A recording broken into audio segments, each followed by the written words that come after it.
சின்னதாக முடியும் அப்படின்னு அது பஞ்சம் இல்லாமல் சொல்லுது. இவன் என்ன செய்யறான், கட்ட இருப்பு மாதிரி ஆனாமல் எடுத்து பிடிச்சி ஜாடியில் போட்டான். போட்டு அழைச்சிட்டான். அந்த பூதம் அப்போ யோசிக்குது, அடாடா மனசை தூக்கியே காமிச்சிட்டானே அப்படின்ட்டு எப்படி என்ன பண்ணுறது, வந்து எப்படி தப்பிக்கிறது தெரியலையே அப்படின்ட்டு அப்போ எங்களை வெளியே விடு அப்படின்னு கெஞ்சுது அந்த பூதம்.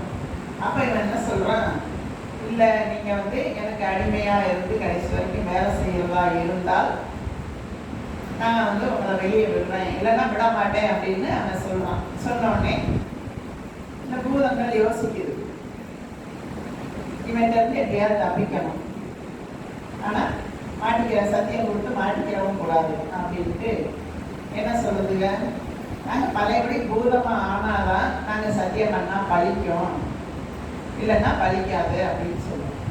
அந்த பூதங்கள் சொல்லுது. சொன்னோடனே இவன் நம்பிட்டான், எங்களை திறந்து விடு, நாங்கள் பழைய மாதிரி ஆகிட்டு உனக்கு சத்தியம் பண்ணி தரோம் அப்படின்னு. திறந்து விட்டோடனே சல்லுன்னு பறந்து போயிடுச்சு.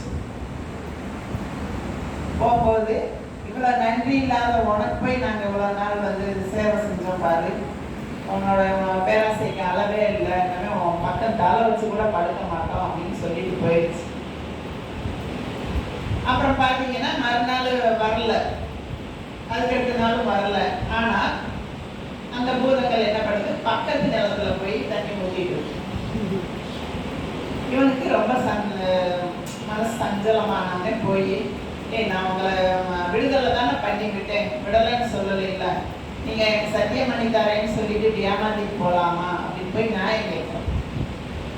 அப்போ அந்த பூதம் சொல்லிச்சான், உன்னையெல்லாம் நம்பி நாங்கள் மறுபடியும் வருவோமா, உனக்கெல்லாம் நல்லது செய்வோமா, இவ்வளோ பேராசை பிடிச்சவனா இருக்கியே, உனக்கு போய் நாங்கள் நல்லது செய்ய நினைப்போமா, நாங்கள் வந்து பூதமான பிறகு சத்தியம் பண்ணி கொடுத்தாதான் அது பலிக்கும், நாங்கள் பூதமானவனே நாங்கள் சத்தியமும் பண்ணலை, ஒன்றும் பண்ணலை, அதனால் நான் உனக்கு வந்து நீ நன்றி உள்ளவனா எங்களுக்கு இல்லை, அதனால் நாங்கள் உனக்கு வந்து நன்றி உள்ளவனா இருக்கணும்னு நீ எதிர்பார்க்குற தப்பு தம்பி, போயிட்டு வர போயிட்டு வா அப்படின்ட்டு அனுப்பி விட்டுச்சு. இப்போ உனக்கு என்னாச்சு, பேராசை பெரும் நஷ்டமாக தான் ஆகிப்போச்சு. அப்போ நம்ம வந்து எவ்வளவு ஆசைப்படணும் அப்படின்றது நமக்கு இறைவன் கொடுத்தது இருக்கும். அதான் நம்ம ரஜினிகாந்த் கூட சொல்வார், என்ன சொல்வார், கிடைக்கிறது கிடைக்காம இருக்காது, கிடைக்காதது கிடைக்காது, எப்பயும் கிடைக்காது. அவர் அந்த பஞ்சில் எல்லாருக்கும் ஐயா கிடைக்கான்னு சொல்றாரு. அப்ப கிடைக்காதது வந்து நமக்கு கிடைக்கக்கூடாது இருந்தால் கிடைக்காது. இறைவன் ஒவ்வொருவருக்கும் நம்முடைய கர்மாவின் படி எவ்வளவு கொடுக்கணும் அப்படின்னு சொல்லி ஒரு விதி இருக்கு, நியதி இருக்கு, அதன்படி நமக்கு கிடைக்கத்தான் செய்யும்.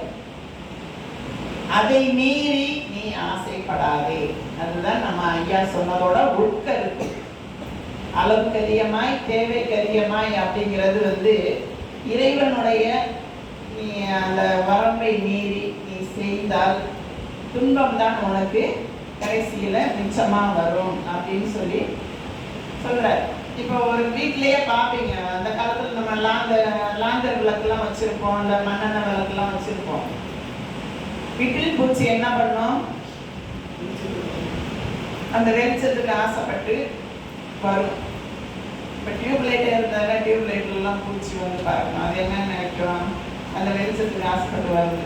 ஆனால் இப்போ டியூப்லைட்டாக இருக்கிறதுனால சாக மாட்டேங்குது. அந்த காலத்தில் வந்து நெருப்பு அது பட்டவுடனே அது அழிஞ்சு போயிடுது. அப்போ ஆசைங்கிறது வந்து நெருப்பு மாதிரி தான். நம்ம வந்து அதை தொட்டு பார்ப்போம் அப்படின்னா என்ன ஆகும், சுற்றும். அதுவே பேராசையாக இருந்தால் அதோட அதிகமாக சுற்றும். சரிங்களா? அப்போ இப்போ ஒரு மது அருந்தணும்னே ஆசைப்படுறாங்கன்னு வச்சுக்கோங்க, மது பிரியர்கள். அன்னைக்கு நம்ம சொன்ன மாதிரி அது நம்ம வார்த்தை கூட குடிகாரன்னு சொல்லக்கூடாது, மது பிரியர்கள் அப்படின்னு சொல்லணுமா. பொதுவான வார்த்தை.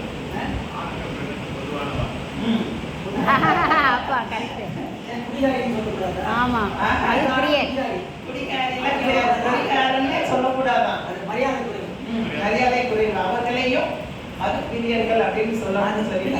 மது பிரியைகள், அது மது பிரியர்கள் ஆண்பான். அது பிரியர்கள் அப்படின்னா பொதுவாக பொதுவாக சொல்லலாம் ஆண்பான்.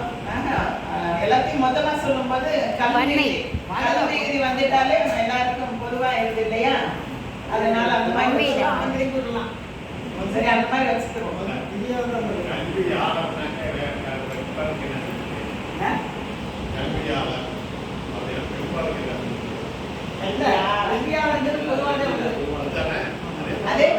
அதே மாதிரி தான் இதுவும் பிரியர்கள் ரெண்டையும் சேர்க்கலாம். ஆண்களுக்கு வந்து ஆசிரியர்னு சொல்லுவோம்ல, ஆசிரியர் ஆசிரியர் ஆசிரியர் ஒரு சொல்றோம். ஆசிரியருக்கு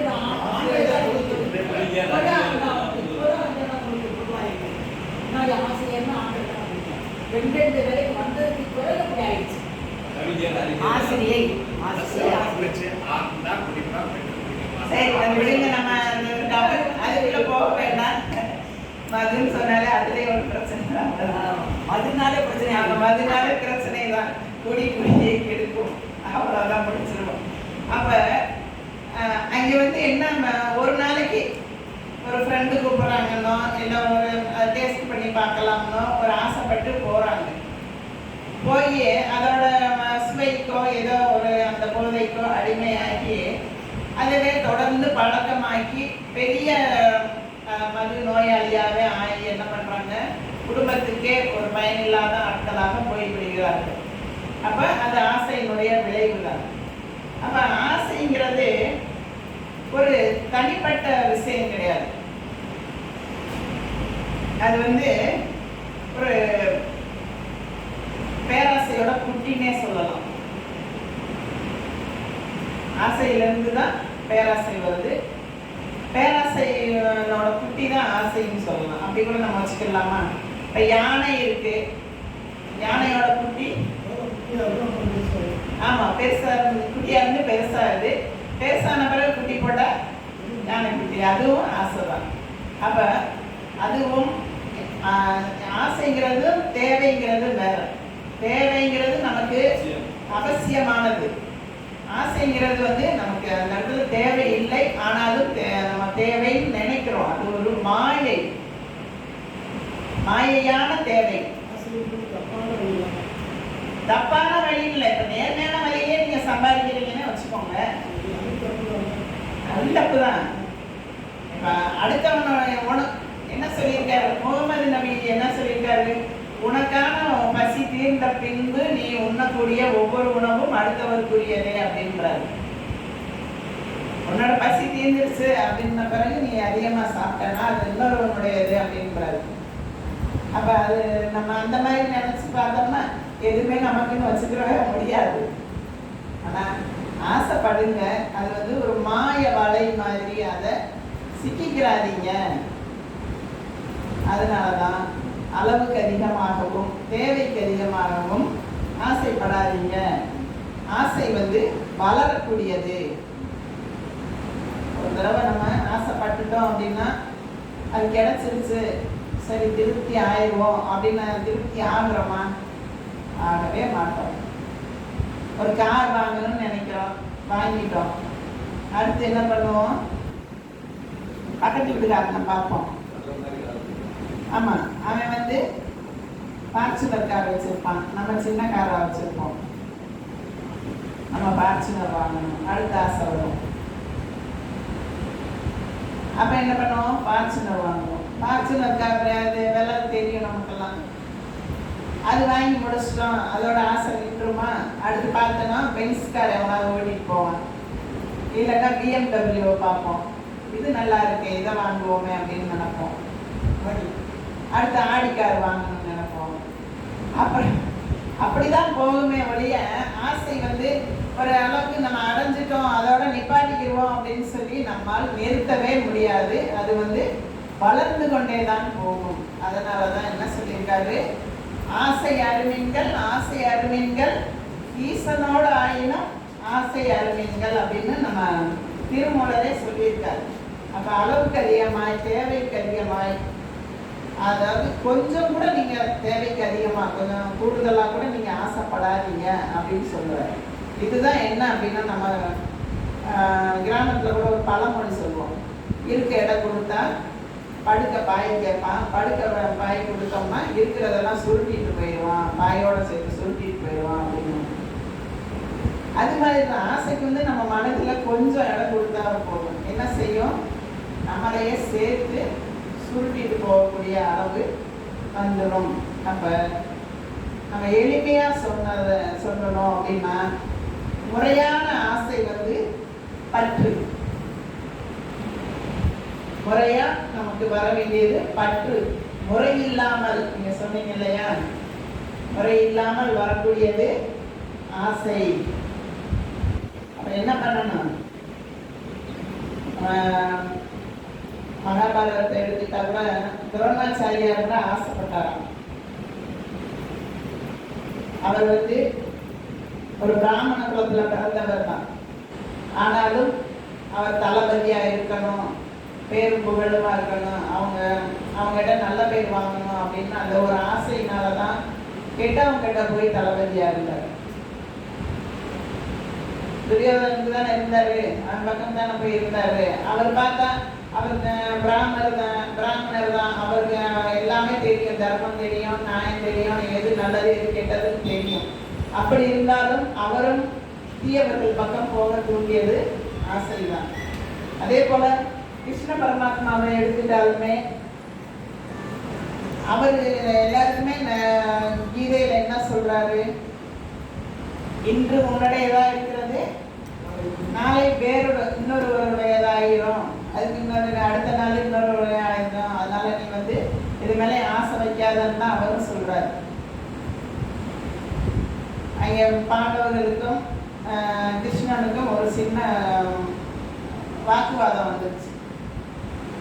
தர்மர் தான் தர்மம் பண்றதுலே சிறப்பானவர், தான தர்மம் பண்றது சிறப்பானவர் அப்படின்னு இவங்க சொல்றாங்க. கர்ணனை தான் இவர் சொல்றாரு, யாரு, கிருஷ்ணர் சொல்றாரு, கர்ணன் தான் சிறந்த கொடையாளி, தான தர்மம் பண்றதுல சிறப்பானவன் அப்படின்னு சொல்றாரு. இப்போ 2 பேருக்கும் சண்டை வந்தோடனே இது யாருன்னு நிரூபிக்கணும் அப்படின்னு ஒரு கட்டம் வந்துருச்சு. அப்போ ஏதாவது நீங்கள் டெஸ்ட் வைங்க அப்படின்னு கிருஷ்ண பரமாத்மாட்டையே கேட்குறாங்க. கேட்டவுடனே அவர் என்ன செய்கிறாரு, சரி வாங்க ஒரு டெஸ்ட் வைக்கிறேன் அப்படின்னு சொல்லி கூப்பிட்டு ஒரு 2 தங்க மலையை உருவாக்குறார். உருவாக்கி இந்த 2 மலையை வந்து சாயங்காலம் முடிகிறதுக்குள்ள நீங்கள் தானம் கொடுத்து தீர்த்துடணும் அப்படின்னு சொல்லி தர்மத்தை கொடுத்துறாரு. கொடுத்தவுடனே சரி உள்ளதானே, இது என்ன ஈஸியான வேலை தானே அப்படின்னு சொல்லிட்டு போய் அண்ணன் தம்பிகளெல்லாம் கூட்டிகிட்டு போகிறார். கூட்டிகிட்டு போய் எல்லாம் போகிறவங்க வர்றவங்க தெரிஞ்சவங்க சொந்தக்காரங்க எல்லாரையும் வர சொல்லி வெட்டி கொடுக்குறாங்க. மழை குறைஞ்ச மழை இல்லை, ஒரு அரை மழை அளவுக்கு தான் கொடுக்குறாங்க. இருட்ட போகிற நேரம் ஆகும்போது ஒரு 1 hour தான் இருக்குன்னு வச்சுக்கோங்க, 5 மணி வரைக்கும் ஆயிடுச்சு. என்ன நாம கொடுத்துக்கிட்டே இருக்கோம், கொடுத்து அவங்களுக்கு கை வலிச்சு போச்சு. வெட்டி கொடுக்குறாங்க, போகிறவங்க வரவங்கெல்லாம் கொண்டு போ கொடுக்குறாங்க. ஆனால் ஒரு மழை கூட இன்னும் தீரலை. நம்மளுக்கு ரொம்ப சங்கடமாக போயிடுச்சு, என்ன அப்படி இருக்க அப்படின்னு. மறுபடியும் கிருஷ்ண பரமாத்மாட்டே வந்து சொல்கிறாங்க, என்ன இப்படி தீரவே இல்லை, நாங்கள் என்ன செய்வது அப்படின்னு. சரி உங்கள் டெஸ்ட்டு இருக்கட்டும், இப்போ கர்ணனை கூப்பிட்றேன் அப்படின்ட்டு கர்ணனை கூப்பிட்டு 1 மணி நேரம் தான் இருக்குது. கர்ணனை கூப்பிட்டு இந்த மலை இருக்குது, 2 மலை இருக்குது, நீ வந்து இருக்கிறதுக்குள்ள இதை தான தர்மம் பண்ணிடு அப்படின்னு சொல்லி. சரின்ட்டு இவர் என்ன பண்ணுறாரு, ஓகே அப்படின்ட்டு கர்ணன் போகிறாரு. போயிட்டு அங்கே 2 வழிபோக்கர்கள் போகிறாங்க, இங்கே வாங்க அப்படின்னு கூப்பிட்டு, நீ ஒரு மலையை வச்சுக்க, நீ ஒரு மலையை வச்சுக்க, முடிஞ்சிச்சு, முடிச்சுட்டாப்ப. அப்போ இவங்களுக்கு அப்பதான் யோசிக்கிறாங்க, என்ன வித்தியாசம், 2 பேருமே தானம் தான் பண்ணாங்க. இவங்க கொடுக்கும்போது இந்த 2 மலையும் நமக்கு சொந்தமானது, நம்முடைய பொருளை அடுத்தவருக்கு கொடுக்குறோம் அப்படின்ற அந்த கர்வத்தோட, அந்த கர்வத்தை உள்ளே வச்சுட்டு அளவா வெட்டி கொடுக்குறாங்க. நம்ம பொருளை கொடுக்குறோம் அப்படின்னு நினைச்சிட்டு அந்த மாதிரி கொடுத்துருக்காங்க. ஆனால் கர்ணனுக்கு வந்து அந்த பற்று இல்லை. பற்று இல்லாம சரி கடவுள் கொடுத்தது தானம் கொடுக்க சொல்லிட்டாப்புல, இது நமக்கு சொந்தமானது இல்லை, யாரோ 2 பேர் வச்சுட்டு போறாங்க அப்படின்னு அந்த மனப்பான்மையோட தர்மம் கொடுத்து முடிச்சிட்டார். 2 நிமிஷத்துல முடிஞ்சிருச்சு அவரோட தானம். அப்ப யாரோட தர்மம் தான தர்மம் பெரியது? கர்ணனோட தர்மம். அந்த மனநிலையில் நாமும் இருக்க வேண்டும். எல்லாமே நமக்கு சொந்தமானது எதுவுமே இல்லை. உனக்கு எது சொந்தம், எனக்கு எது சொந்தம், உலகத்துக்கு எதுதான் சொந்தமடா. யாருக்குமே எதுவுமே சொந்தம் இல்லை. போகும்போது எதை கொண்டு போகிறோம்? எதுவுமே கொண்டு போக மாட்டோம். காதல்ல ஊசி கூட கடை தேட்டத்துக்கு வாரா அப்படின்னு நம்ம பட்டினத்தார் சொல்லியிருக்காரு. கடை வலிக்கே வாரா அப்படின்னு சொல்லியிருக்காரு பட்டினத்தார். அப்ப காது அந்து போன ஊசி கூட அவன் கூட கொண்டு போக முடியாது. நம்ம அன்னைக்கு பார்க்கும்போது கூட சொல்லியிருக்கோம், நம்ம நல்ல ட்ரெஸ் போட்டிருந்தா கூட அதையும் உருவிட்டு தான் உள்ள போடுவாங்க அப்படின்னு. அப்ப நம்ம உடுத்தின உடை கூட நம்ம கூட வராது. அந்த மாதிரி ஒரு சூழ்நிலையில நீ ஏன் ஆசை அவ்வளோ வைக்கிறீங்க அப்படின்னு கேட்குறாங்க. இதுதான் சமைச்சுக்கிறவா. இப்போ குரங்காட்டி இருக்கான்னு வச்சுக்கோங்களேன். குரங்கு வித்த காமிக்கிறவன் குரங்க வச்சு பிச்சை எடுப்பான். குரங்கு ஈஸியாக பிடிக்க முடியுமா? பிடிக்க முடியாது. ஏன்னா நம்ம பக்கத்தில் போனாலே மரத்துக்கு மரம் தாவி போயிடும். அதை பிடிக்கிறதுக்கு அதுக்கும் ஆசை காட்டி தான் பிடிக்கிறாங்க. எப்படி பிடிப்பாங்கன்னா, ஒரு பெரிய பானை மாதிரி ஒன்று செய்வாங்க. செஞ்சுட்டு அதோட வாய் மட்டும் சின்னதாக ஒரு கை நுழையிற அளவுக்கு தான் வாய் வைப்பாங்க. வச்சுட்டு அதுக்குள்ளே வேர்க்கடலையை போட்டு விட்டுருவாங்க. ஆமாம், வேர்க்கடலையை போட்டு அது என்ன செய்யுமா, அந்த கடலை இருக்க ஆசைப்பட்டு உள்ள கையை விட்டுரும். அது உள்ள கை போகிற அளவுக்கு தான் இருக்கும். வேர்க்கடலையோட அள்ளும்போது கை இப்படி வரும், உண்டா வந்துடும். அதோட வெளியே எடுக்க முடியாது கையை. அந்த மாதிரி செஞ்சு வச்சுருவாங்க. அப்போ அந்த குரங்கு பார்த்து சரி இது வேண்டாம் அப்படின்னு அதை உள்ளே போடவும் செய்யலாம். என்ன பண்ணுமா, ஆசைப்பட்ட குரங்கு அதை அதோட இருக்கிறதுக்கு ட்ரை பண்ணிட்டு அதுலேயே கவனமாக இருக்குமா, அந்த நேரம் பார்த்து போய் பிடிச்சிருவாங்க. அந்த மாதிரி தான் பிடிச்சிட்டு வந்து அதை வந்து அவங்க இஷ்டத்துக்கு வச்சுட்டு ஆடுறாராமா ஐயாவுக்கு சலாம் போடு, அண்ணனுக்கு சலாம் போடுன்னு சொல்லி அதை வச்சு பொழப்பு நடத்திட்டு இருக்காங்க. அப்போ அந்த குரங்கு அங்கே வந்து அந்த இதில் அவன்கிட்ட பிடிபடுவதற்கு காரணமாக இருப்பது அது அந்த கடலின் மீது வைத்த ஆசை, பேராசை. கொஞ்சமாக எடுத்தாலும் இல்லை வேண்டாம்னு விட்டுட்டாலும் கூட அது நமக்கு அது தப்பிச்சு போக வழி இருக்கு. ஆனால் அதை விட மனசு இல்லாமல் அப்படியே பிடிச்சிட்டு இருந்ததுனால தான் என்னாச்சு, மாட்டிக்கிடுச்சு. நம்ம மனிதர்களும் அப்படித்தான் இருக்கிறோம். என்ன பண்ணணும், ஆசையை அளவாக படுங்க. வேண்டாம்னு சொல்லலை, உங்களுக்கு எவ்வளவு தேவையோ. இப்போ நமக்கு வந்து மரத்தை வச்சவன் தண்ணி ஊற்றுவான், அப்படிதான் நம்ம கணக்கு. இறைவன் நமக்காண்டி இவ்வளோ படைச்சவன் நம்ம சாப்பிட்றதுக்கு எதுவும் கொடுக்காம போயிடுவானா? ஈக்கும் எறும்புக்கும் கூட படி அளக்கக்கூடிய இறைவன் நமக்கு படி அளக்காமல் போயிட்டு விடுவானா அப்படின்னு அந்த எண்ணம் வரணும். நம்ம வந்து ரொம்ப கஷ்டப்பட்ட குடும்பத்துல இருந்து தான் பிறந்து வந்தோம். நம்மளை இந்த நிலைமைக்கு ஆளாக்கின்ற இறைவன் நம் பிள்ளைகளை நாளை கை விட்டுருவானா அப்படின்னு நினைக்கணும். 7 தலைமுறைக்கு நான் சொத்து சேர்த்து வைக்கணும், வரவேன் எத்தனை பரம்பரையாக இருந்தாலும் காலாட்டிகிட்டே உட்காந்து சாப்பிடணும், ரொம்ப சொகுசாக இருக்கணும் அப்படின்னு நினச்சி உலகத்தில் இருக்கிற ஒரு நில சொத்து சோகம் அப்படியே சேர்த்து வச்சுட்டு கடைசியில் என்ன பண்ணுவான்? ஒன்றுமே இல்லை. அவர் வந்தார் இவர் வந்தார் ஆடினார், பின்பு எவருக்குமே தெரியாமல் ஓடினார், மனதில் இருந்ததெல்லாம் மறந்து கண்ணை மூடினார். அவ்வளோதான், முடிஞ்சு. என்ன நம்ம இருந்தாலும் கடைசியில் நம்ம எதையும் கொண்டு போகிறதில்லை. எதையும் நம்ம பிரயோஜனம், நம்மளே பிரயோஜனம் இல்லாமல் போயிடும். அப்போ என்ன பண்ணணும்? அளவாக ஆசைப்படணும்.